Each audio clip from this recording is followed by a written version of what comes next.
What's up, guys? Ducksworth here. I'm back at you finally with another video. I've taken the last 2 weeks to play Overwatch 2, and let me tell you, I'm not impressed. Overall, the game, like playing the game, is fun, though I'm already starting to get the Overwatch boredom of the same shit over and over and over again. I mean, playing the game is fun, don't get me wrong. I love playing the game. But at the end of the day,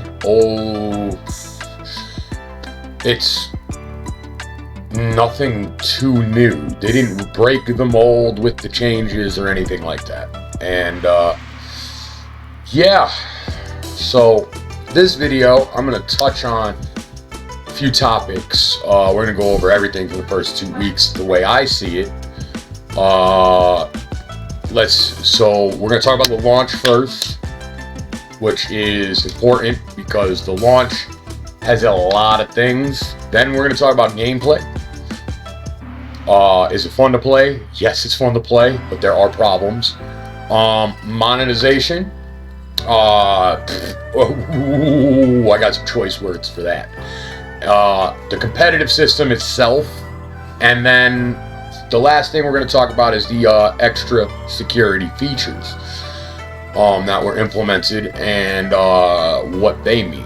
So, and then I'll give you a conclusion about how I feel about the game in its current state and what might need to happen to fix some of these things. So, without further ado, we're going to get into it. Baby, can I get a rest in peace? Maybe someone should call the police, cause cheese like we gonna cook up all the beef like 1 million flame emojis. What can I say, Blizzard? I mean, you built the game on the back of the last game. I get it, there was an engine upgrade, there was graphical upgrades, but everything you upgraded and did was things that probably could have been done within the Overwatch 1 client. So, I don't know exactly what the problems were from the account merge, but I do know is that my son yesterday finally got everything that was in his account. What I do know is that there are still people having problems accessing the game. What I do know is I have literally been handed competitive losses because your system couldn't handle me getting an achievement for your game without kicking me off, saying I left the game, and giving me a leaver penalty, all the while giving me that dumbass LC208 error. So with that being said, like, the launch, you bungled this. The only worst launch I could actually think of, and it's not even really worse, would be Cyberpunk. In recent history, would be Cyberpunk 2077. And that launch was bungled because the game was in shambles. It wasn't complete. This game was complete, but you added so much extra bullshit that it broke the damn thing. And, like, you would think they would start the account merging process for the people who merged their account beforehand. Like, immediately. You hit the button, boom, your account will be merged within a day. Get all that out the way, so that way, the people who have played in a while and want to merge an account have more bandwidth to do so, and it doesn't take 900 years. Doesn't create these glitches and problems. I truly do believe, though, that it was not on the devs so much. I believe this is on the executives, these Activision-style suit and tie wearing assholes that only see dollar signs and don't understand that this medium is supposed to be artistic expression. Your game is an extension of your artistic expression. And when they come out incomplete and broken or unplayable because some executive wants to fucking make money off of it, wants to push it out super fast, fuck everything up you had planned, all in the pursuit of making some more money when these motherfuckers make billions of dollars a year as it is. But, you know, what's one more time to take advantage of us? I think that's the problem. Like I've been saying, the worst thing that Blizzard ever did was partner with Activision. It was the dumbest move they could have made. And I'm going to talk about that more when it comes to the Battle Pass and monetization, because they're literally in the Call of Duty monetization profile, and it does not make any sense for the type of game that Overwatch is. Alright, so that covers the launch. I think the launch has been pretty well covered. I don't think I need to go into too much detail here. Let's get to the only good thing about Overwatch 2, the gameplay. Yes, it's fun. I have a great time. But I'm starting to get bored with it, because it's the same 5 maps over and over again. It's the same bullshit every time. You know what I mean? It's the same game. So while the gameplay is fun, it doesn't give me any reason to replay it. I'm not doing anything new. Oh, when I get a push map or one of the new maps, yes, I have a better time because it's new. But I get King's Row and then Junkertown and then fucking goddamn Nepal 5 times in a row, back to back to back to back. I'm like, dude, am I playing Overwatch 1 or what? On top of that, the gameplay, well, first of all, I don't know who on the dev team thinks they know about balance and comes out and say, oh, the balance is good until the next patch. No, this balance is trash. And then they come out with the leak that they're going to nerf Genji into the fucking ground. No, I'll tell you what the problems are. The problems are Zarya's too strong, Symmetra's too strong, Sombra's too strong, Brig needs to still be deleted.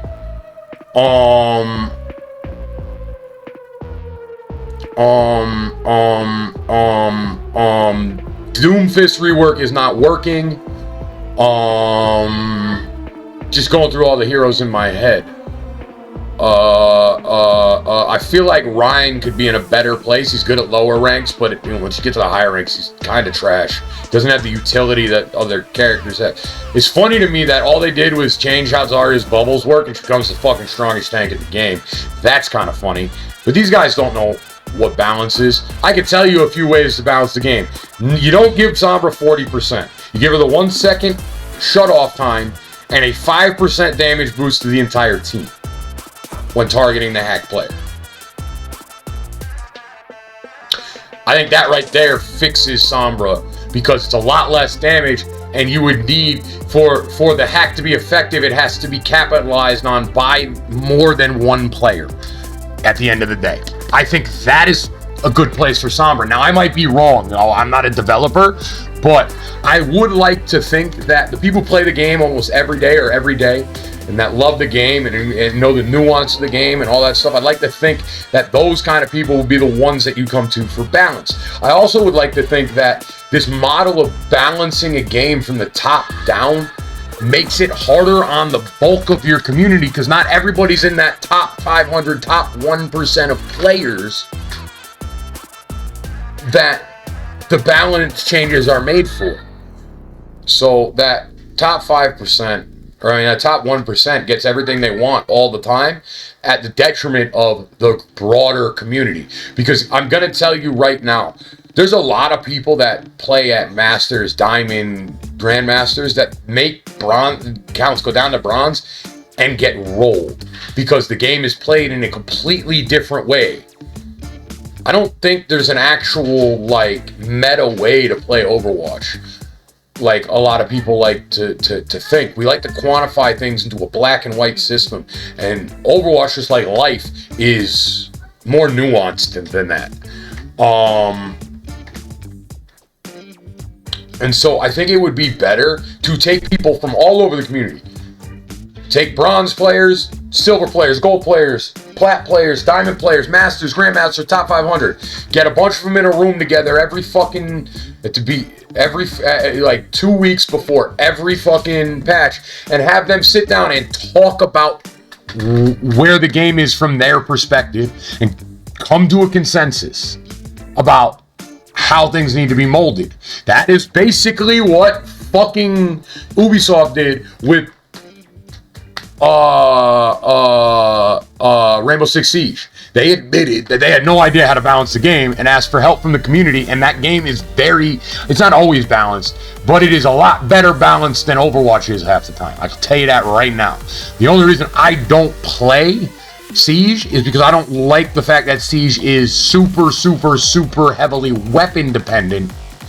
I like the fact that Overwatch is kit dependent from your primary fire all the way down to your lowest ability. You see what I'm saying? It's very kit dependent, and I like that about Overwatch. That's why I'd rather play Overwatch than Siege.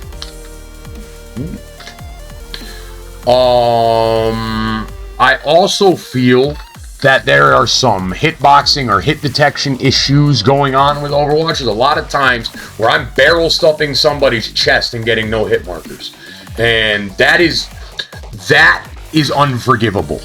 Because Overwatch 1 wasn't perfect, but Overwatch 1 was a lot better in the hitboxing and hit detection. So whatever you guys did, you need to fix. Because that'll kill this game faster than anything else. If people feel like the game does not play correctly, they're going to stop playing the game. So we need to look at this hitboxing, this hit detection problem, and fucking face it. And I've seen a lot of other videos and a lot of other people talk about the hitboxing and hit detection. You see what I'm saying? So I think that's something we really need to look into. What's up, guys? I got 2 little addendums to the gameplay section that I wanted to add in here. I'll probably put this in right as I move on from gameplay, right before I move on to the next topic. But 2 little things. One, there needs to be a visual representation or a rumble feature for my controller that allows me to kind of estimate how much damage I'm taking at once. There's times when I go to dive in his Genji and get immediately blown up, and I have no idea I'm even being shot because I don't see or feel it. It's probably even worse because, you know, I feel when I'm getting shot as a rumble feature within Call of Duty, within Halo. And you know what I mean? Gears of War gives me great visual features as I take damage. You know what I mean? I can kind of estimate around when I'm going, when I need to get out, just by how the screen changes or how the controller rumbles. Now, I understand your keyboard and mouse don't rumble. Shit, set a feature that if you got a fucking keyboard or an LED keyboard or mouse, that shit flashes when you're taking damage. Something. You know what I mean? Give me a visual way to represent damage, because right now I have to constantly check the bottom left of my screen. So if I'm in a fight and I need to know where I'm at in health, I'm doing myself a disservice taking my eyes off my fucking target even for that split second to look at my health. Come on, Blizzard. You're better than that. I mean, when I was playing WoW, I used to have an add-on with a HUD. With a fucking HUD that gave me health, mana. So in the thing around my character, if I'm the character, my health would be on this side right here, and my mana would be on this side in bars, and I could see it go up and down. Never had to look up at my health bar or anything like that. You see what I'm saying? God, you need to give me something here. The other part of the gameplay is, and I think that this would help healers, a visual representation of damage taken would help healers in general, but it feels horrible to sit here and try to heal just to get blown up immediately because you don't have any protection, because the game plays different. Now, yes, we have to fucking amend the way we play healers, and we have to amend the way we play DPS so that healers are protected. I get that. But at the same time, like, the only, outside of Kiriko, because she was designed for 5v5, I only feel like 2 healers are really good for 5v5 that can sustain themselves well, and that would be Moria and Lucio. Other than that, like, all the other healers, yeah, they have escapes or their little boop with Zenyatta or whatever, but, like, they're not as effective without protection, or like Ana being just super good at decision making and mechanics to be able to sleep everybody she needs to sleep, to be able to hit them nades right and all that stuff, and do it at the proper time so that she can protect herself. That's fucking, like, you literally, I've seen, especially at lower ranks, Ana's playstyle starting to change where they save their cooldowns specifically for themselves. Sleep, that's fine. But nade can change a fight. A good nade on the enemy team can change a fight. So, like, very powerful cooldown. And it's not being used in the same ways, at least at lower ranks, because at lower ranks, your mechanics are bad compared to the higher ranks for the most part. So, like, these Anas are saving their nade because they're missing sleeps on diving Genjis. You see what I'm saying?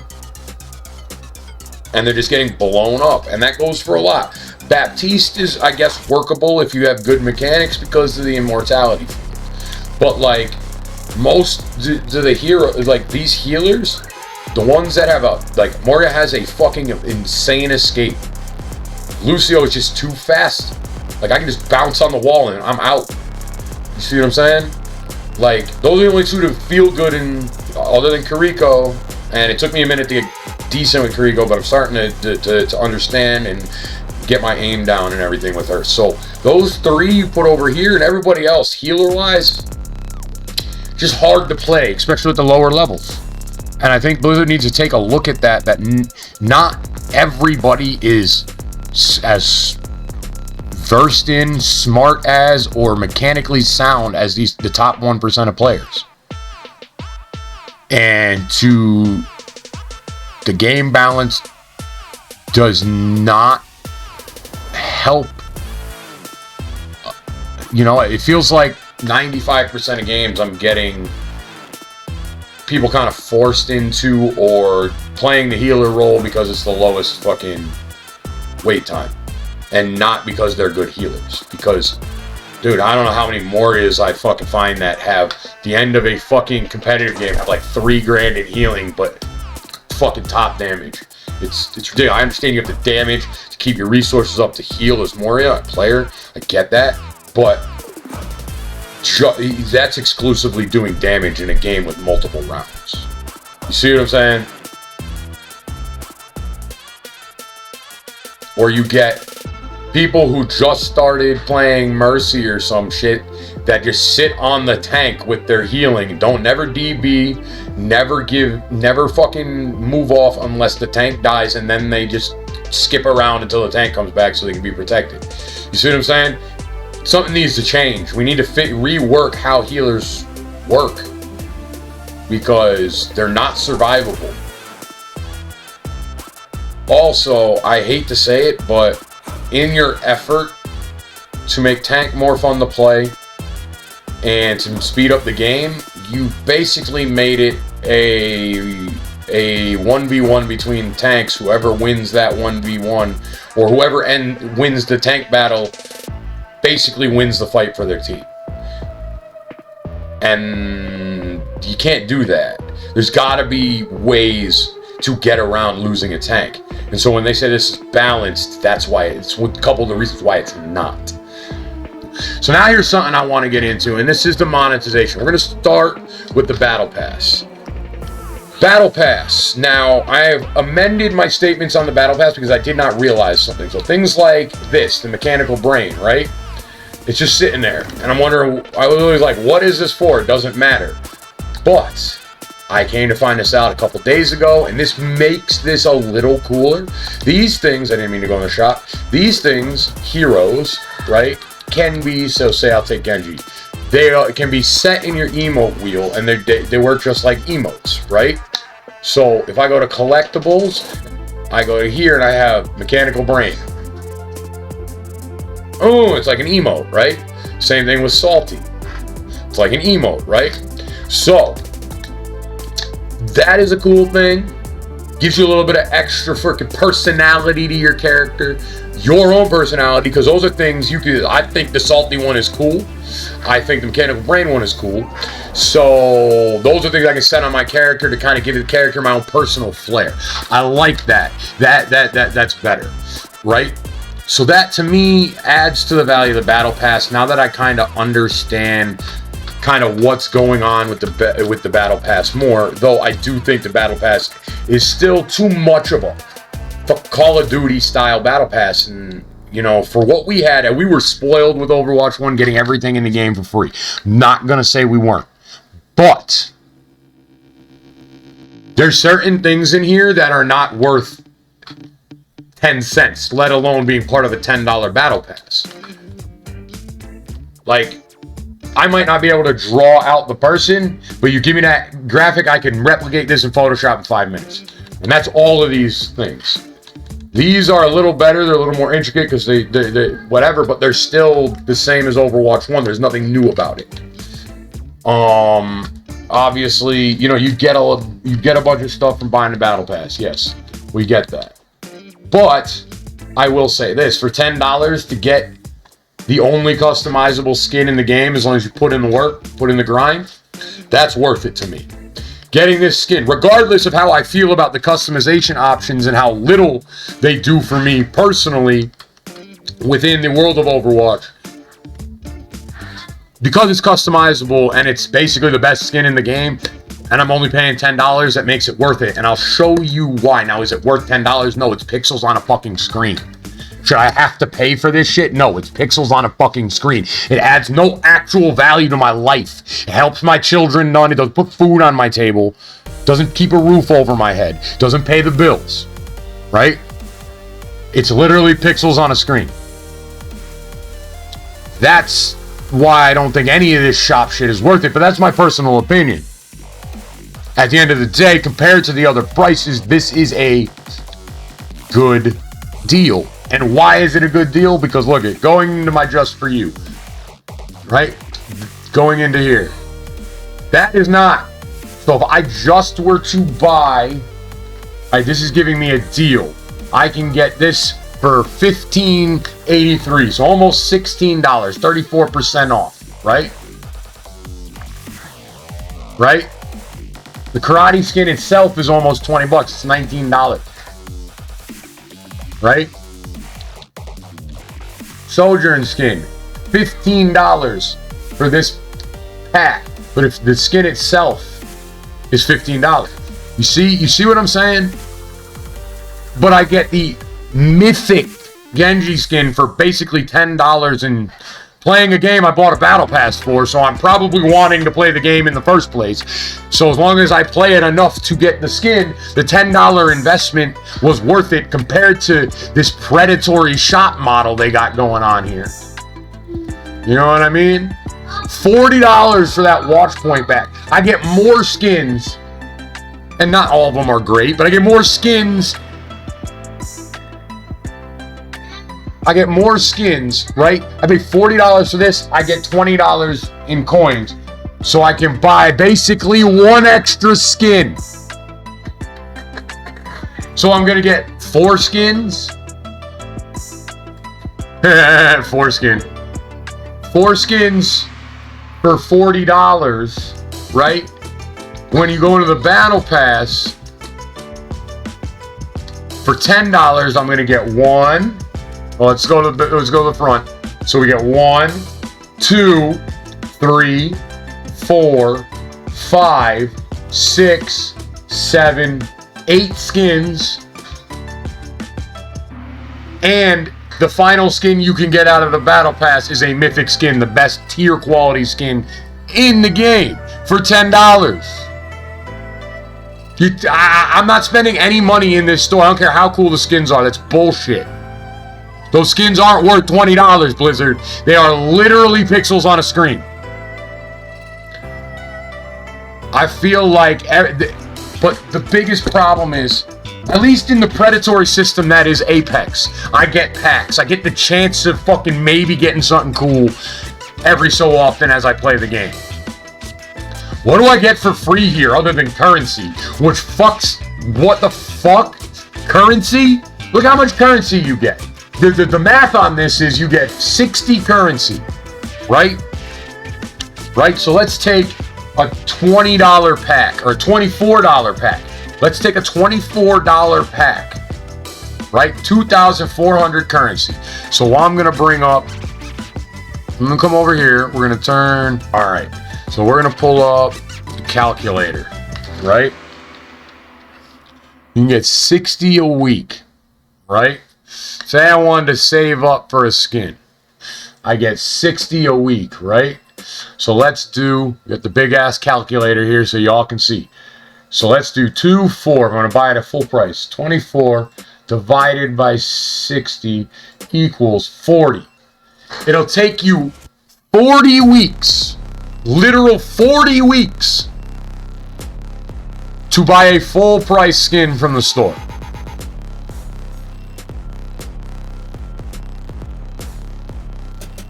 That's not... That, I'm sorry. That's predatory. You don't earn one goddamn thing for free other than the free shit from the battle pass, right? Then don't get me started on the actual challenge system in and of itself. This is one thing I didn't want to touch on, but I'm going to touch on it right now. The challenge system is totally antithetical to what Overwatch is. All right, season challenge. Ooh, let's go down. I got a lot of them done just by playing, but like 5 eliminations of the balcony of Mason Borza on Circuit Royale. I haven't got one. I don't even know what that is, and I haven't even played from that area to get one. Like, that's antithetical. What if that area is not a good area to be in? What if that's not good positioning? So I'm supposed to go over there and fucking fuck my team over in a team-based game and get killed trying to get 5? I don't even know what it is. The rooftops Parisio, okay? 3 of 5, that's okay. But like the mitigation, there are certain characters that don't, there's a lot of characters that can't mitigate damage. What if I don't play any of the characters very well that do, so I don't pick them? I'll never get that challenge done. You see what I'm saying? These season challenges, these weekly challenges, these competitive challenges. Oh, and here's another predatory thing that I found out when I actually bought the Battle Pass. So, look at what you get. I didn't realize you get this till I bought the Battle Pass. I could have looked and saw it, but I didn't realize it. So look what you get here, right? I'm going to click on that. It's going to tell me 20% XP all season. So I'll get to the top faster of the Battle Pass if I buy the Battle Pass outright. They're trying to get you to spend your money by giving you that. It's predatory. This whole system is predatory. The Battle Pass system is predatory. I don't even like dealing with a Fortnite Battle Pass, but at least the Fortnite Battle Pass seems worth it because I get a fuck ton of shit, a lot of customizable stuff that give me free stuff through it that I actually like think is cool, not this bullshit that I could recreate in Photoshop in 13 seconds. You know what I mean? Like, this monetization, just I can go on for days about this. Like, I'm sorry, but the worst thing that happened to gaming was fucking high-powered businessmen coming in and taking over the industry. The son literally plays indie games almost exclusively. Only really plays big name games with me that I play. Why? Or that his sister plays, because he plays Fortnite with his sister, who lives in Arizona. But these big name games, like, what the fuck? This is ridiculous. It is absolutely ridiculous. This is some of the most predatory monetization I've ever seen. I'm going to be making another video on something else I want to touch on that's not going to be in this, but I haven't experienced it, and I have to figure out a way to experience the first time user shit before I can really make a proper video on it. So next we're going to move on to the competitive system. And this is another thing I want to bring up on the screen. So we're going to go to play, we're going to go to competitive, and we're going to go to info here. So available maps: 3 hybrid, 2 escort, 4 control, 2 puts. Why aren't all the... Is that all the maps that are in competitive? Is that every map that's in competitive? Or are we on a map rotation again? That was the stupidest thing ever. I feel like competitive gets repetitive all the time because when you institute shit like this. The other part of the competitive system I personally don't like, and this is an opinion, you're entitled to your own. I don't give a fuck how you think about it. I'm going to tell you my opinion. My opinion is I'd rather see my SR go up and down every day. But I think the competitive system has been broken either way. I think SR is pointless. Your rank is pointless. And the reason why is because, first, it's groups you by your SR. So you're in this group of people that it'll match you with per your SR, but then it goes off your MMR. So it's got to qualify these different qualifiers within that SR group. It limits the amount of people that you can A, play against. B, why is my rank based off of something that isn't even how it finds me matches? My MMR should be my rank. Period. Dude, that nobody would then have anything to complain about. Because if your MMR is your rank, then you are playing how the system sees you as a player. How it quantifies you as a player, that's where you're playing it. This hidden MMR and this SR and these rank systems just serves to make things confusing. And people who actually take pride in their gameplay, that's why they get pissed off, because they really don't understand how they're being ranked, because you're not giving them a real picture of how they're playing, because most of the shit that's finding them a match is hidden. Maybe you're trying to make it softer on players, but real competitive players, if you're really a competitive player, you want to know how you're playing. Fuck game to game. You want to know how you're playing minute to minute. And that's the truth. And so competitive is just, I think competitive is, until they fucking realize that your MMR needs to be how you're ranked, until they realize that, competitive will always be broken. It's just an Overwatch thing for competitive to be broken, because they had to complicate the whole fucking system. Like every other game complicates the whole fucking system. Oh, another addendum, this time to the competitive section. So I have another problem with competitive. Locking us into the 4,000 plus or minus 1,000 SR groups, probably about the same, because the SR is still there in the background, doesn't help people. We're locked into a group of players that is literally all basically the same. We might not be the same mechanically, but decision-making wise, mistake-wise, we're all basically making the same mistakes. So how does that help me grow as a player? No, I just sit there and go in a cycle because I'm never learning while I'm playing. Whereas, something my 13-year-old son said that is one of the smartest ideas I've ever heard. If you want to lock players into those groups, you should have the ability for, say, platinum and diamond players. And you cut it off at masters. Let masters and above play in their own groups. But diamond and plat players can, in their profile, check on the helper status, right? And what that basically helper status, or whatever you want to call it, would be they can get matched into lower rank, not all the time, but they can get matched into lower rank, or make it a competitive playlist for helper status people and bronze through gold people to join, where you get one or two diamond or plat players on your team. Now, granted, there will be some problems with it where people be like, oh, I'm a Masters player. But say you make it your own playlist, you make it so that there's a limited benefit to doing it. The benefit is you being a good person and trying to help teach other players how to become better at the game.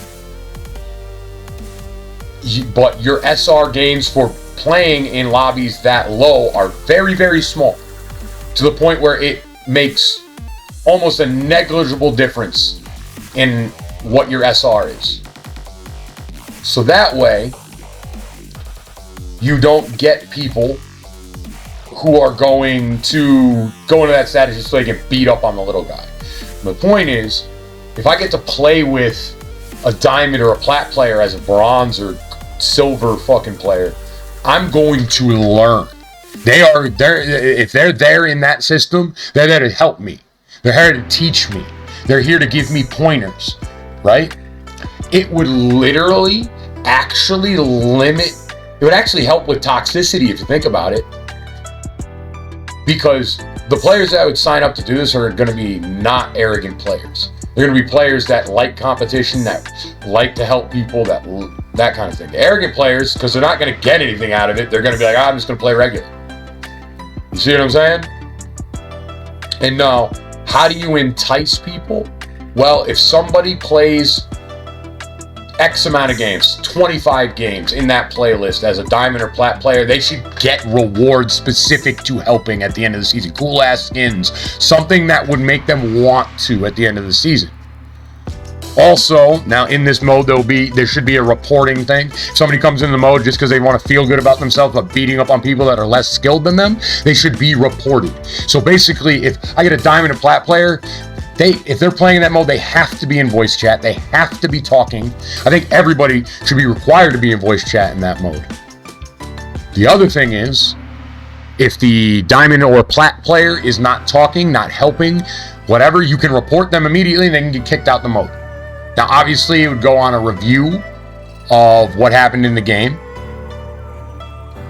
but they need to be there to actually support and help in some way coaching the lower ranked players. So that's what I think about the competitive system. I think that the current competitive system does nothing to help people get better, and you can't go practice in quick play because everybody plays like a fucking moron in quick play. All right, so I've gotten through everything within the game. Now we're going to come back to the big part. Oh, I never brought this up. But anyways, now we're going to come back to the big part. And you know what the big part is? The extra security features. I don't know what gamers out there need to be told this, but Blizzard is not your daddy. It's not your mom. It's not your auntie. It's not your uncle. It's not grandma. You're not staying over their house. They're not watching you. They're not babysitting you. They're not doing anything. They don't need to set the rules for our behavior. If you don't like how somebody is behaving, there's a mute button. You can literally not see their messages in text chat if you want. There's a reporting system for people that are being outright toxic and malicious towards other players. We do not need Blizzard to record our chat and have some computer program decide arbitrarily if we should be banned or not. We don't need it. Okay? What happens when me and my friends are just joking around, nobody got offended, but I said something that, oh, I don't know, the computer program doesn't like? Do I lose my account for a joke? Because we got to protect some fucking snowflake's feelings? Fuck you guys. If you don't have thick enough skin to handle words, then get off the internet. Because that's all it is. It doesn't matter what Blizzard does. You're going to experience toxicity everywhere you go on the internet. Whether it's in a video game, whether it's on Twitter, whether it's on Facebook, shit. Whether it's on your fucking message board. Whether it's in Discord. There's people that belong to the same groups that play together that can't help but argue. Like, toxicity is part of gaming at this point. Grow a thicker skin, use the tools that are given to you, and stop complaining and waiting for everybody else to fix your problems. That's what I have to say about that. The reason we have this AI reporting fucking bullshit system for fucking game chat is so that these motherfuckers right here, that fucking goddamn can't get their head out of their asses and realize that their life is in their hands, nobody else's, need everything fucking fixed for them. Because they were handed everything as kids. They got trophies for participating. When I was a kid and I played sports, if you lost, you had to watch the other motherfuckers get their trophies. That was motivation for next season when you came back and you laid a smackdown on them. That's how that works. Now we give everybody trophies for fucking existing, and then they think they should have everything handed to them because they got a trophy for being alive. Stop telling your kids they're special, unique snowflakes, because they're not. They're human beings. They have the ability to be special and unique, but it's up to them to go that way. Because most of the kids that were told they were special and unique snowflakes have fucking literally become sheep. Like, they go any farther than the sheep side, they're going to start growing wool. Like, that's how bad it is.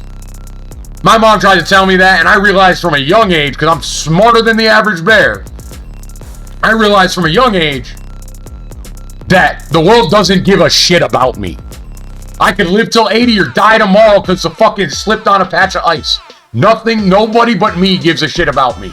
Especially when you become an adult. Everybody only cares about themselves. If you can find somebody, significant other, good friends, that will put their shit aside and come and help you when you need it, that are there for you without you even having to ask them, those are the only people worth keeping around you. Everybody else is fucking trash because they're only out for themselves. They'll screw you over at a moment's notice to get what they want. That's the truth. And if the quicker all these little kids and freaking young adults who want everybody to fucking conform to how they want the world to be, the quicker they realize that the only person that they can control is them and they need to work on themselves, not fucking worry about the rest of the world, right? The quicker we'll start getting along. One of the things we need to do is take into account everybody else's opinion. Just because my opinion differs from yours does not mean that I am wrong, does not mean that I am a bad person, does not mean I'm a racist or one of them N-words from Germany. Doesn't mean any of that. It really doesn't. Just because I have a difference of opinion in you. And if we were able to actually have a conversation without shouting each other down or personally attacking each other, the two of us together might learn something. You get what I'm saying? Because just because your opinion is there and you think you're right doesn't mean you actually are right. Just because you're quoting things that other people told you doesn't mean they were right when they told you the things you're quoting. How does this go back into this freaking AI reading my chat logs? Well,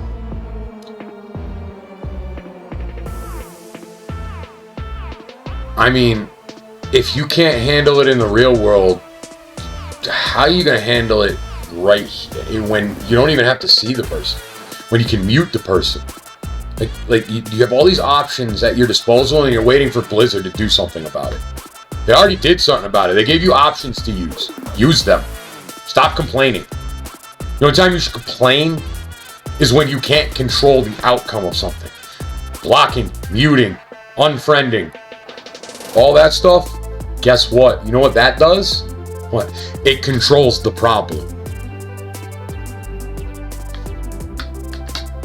I don't know. I've always been one that, you know, thinks that you should fucking only ask for help when it is something that you have no tools or no way to handle. That's it. And that's how it is, man. That's how it is. Now, on the other part of the security features, who thought it was a good idea to use SMS Protect? Let's lock a bunch of people out. Let's not even do market research before we do this. And then let's not admit we're actually wrong. Let's just try to cover up the situation. You know, most of the people that were complaining about it were people that didn't have phones that still play Overwatch. Right? So, whatever. But I know people who can't get in, can't play, and refuse to change their lifestyle, or can't change their lifestyle. My friend Sam is one of those people. He was lucky enough to log on a couple times in the last year and a half. So that they could play. But what about all the other people? It's supposed to be free, but I need to qualify.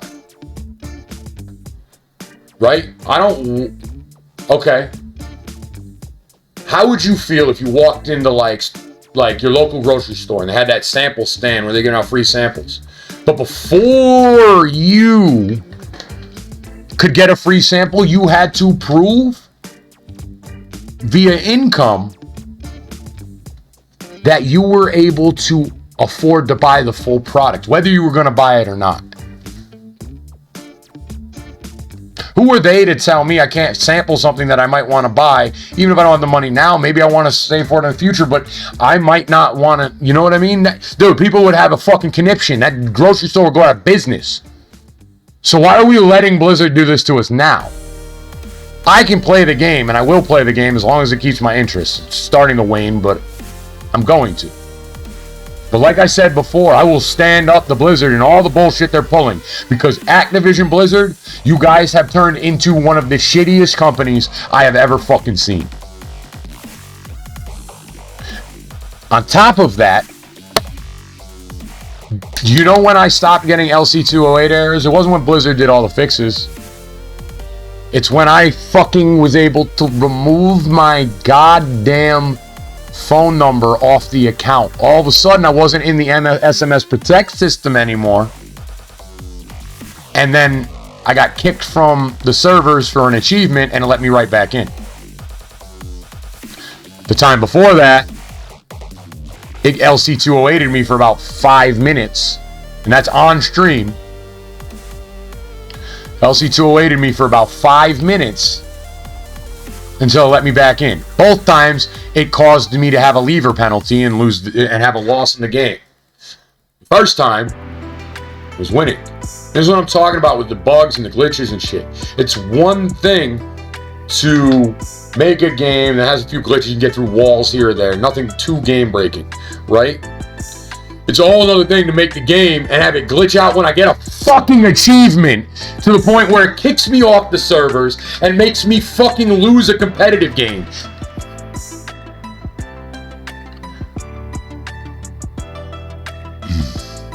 So in conclusion, 1, if they're not working 24 hours a day, 7 days a week in teams, whatever, to get these fucking glitches fucking that are still in the game fixed, they're wrong. 2, Overwatch 1 is going, no matter how fun we're finding it in the first month, it's only been 2 weeks, it's going to get stale pretty quick because it's just Overwatch 1 with a recode.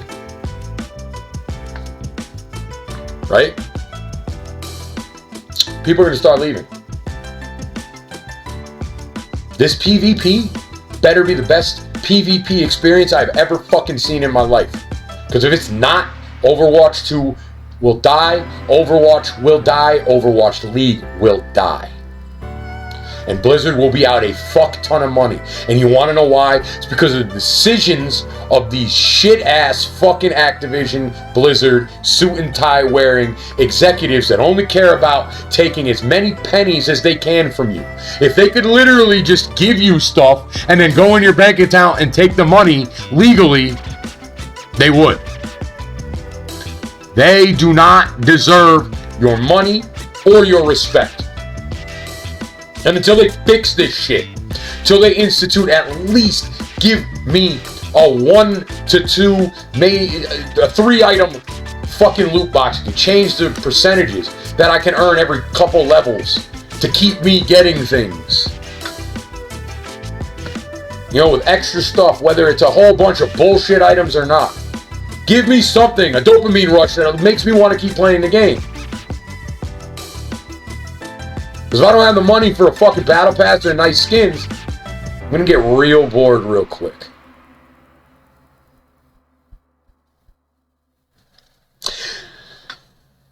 PvP, Overwatch 2 success actually hinges on the release of the PvP. It really does. Because when people get bored, they'll have something in the middle of the fucking season of just grinding competitive. Them and their friends could go queue up for some fucking PvE. Get out there, change it up a little bit, have some fun. And then when they feel like it, go back to competitive. It's not that hard. But if PvE is not worth playing, then there's no reason. There's no fucking reason to even play Overwatch once you get bored with the PvP modes.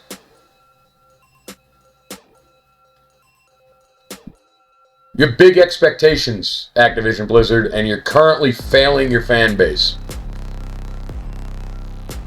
You know, it's sad to see that every good company is toppling one by one. You know, BioWare, down the shitter. Obviously, EA has been shit for years, but it's not whatever. But BioWare, down the shitter.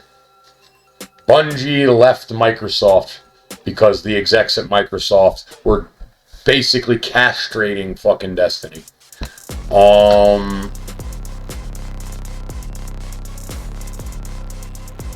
Halo's been castrated. It's all about making money and not about putting out a game that I want to play because it's a good game.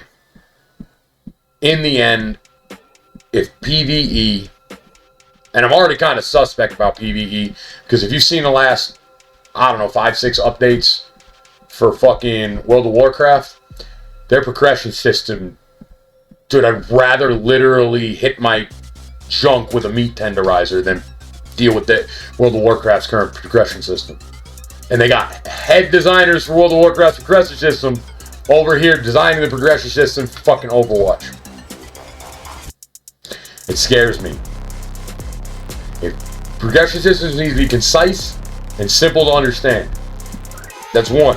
Progression system needs to be streamlined. That's 2. And the progression system needs to make me feel like there's something new about the characters, that these characters are cool again. And the PvE needs to tell good stories. Fuck this, oh, this was this little mission. No. I want to, at the end of the day, if you're going to come out seasonally with PvE content, I want campaign stories for 2 or 3 of the fucking heroes at a time that tell me their fucking story. Tell me their story. I want their background. I want what they've done, why they're part of Overwatch or Talent or any other group. What, you know, I want all that. I want fucking deep characters. This world is ripe for storytelling and you've done nothing with it. And that's my segue. I am currently working on Overwatch fan fiction that I'm going to turn into a series of videos. Starting with fan fiction, because I have a story I came up with to tell about Hanzo, Genji, and Kiriko that will actually be pretty cool. I'm working on some technical aspects of it right now. I might be able to find a way to, I might have a way to replicate the voices without having to be a voice actor and an impressionist. And if I can make that work, all the dialogue will be in the proper voices. For this, I'm not going to give away too much about the story at large, but let's just say my 3 main characters, well, my main character is going to be Hanzo. It's going to involve Genji and Kiriko as the other main characters, and they will be tackling the Hashimoto. That's about all I can give you for now on the story. You'll have to wait and see. It's going to be a little while before it comes out because I have to figure out exactly how I'm going to do this. I'd like to thank a couple channels that I watched for giving me this idea to do for helping me come up with this idea for this kind of series. If you're a Dragon Ball fan and are into what if this happened, what if that happened, what if what if Goku was born with God Ki, or what if Goku was sent to Beerus's planet instead of Earth. These 2 channels do those. They tell those kind of stories. They do fan fiction, what ifs.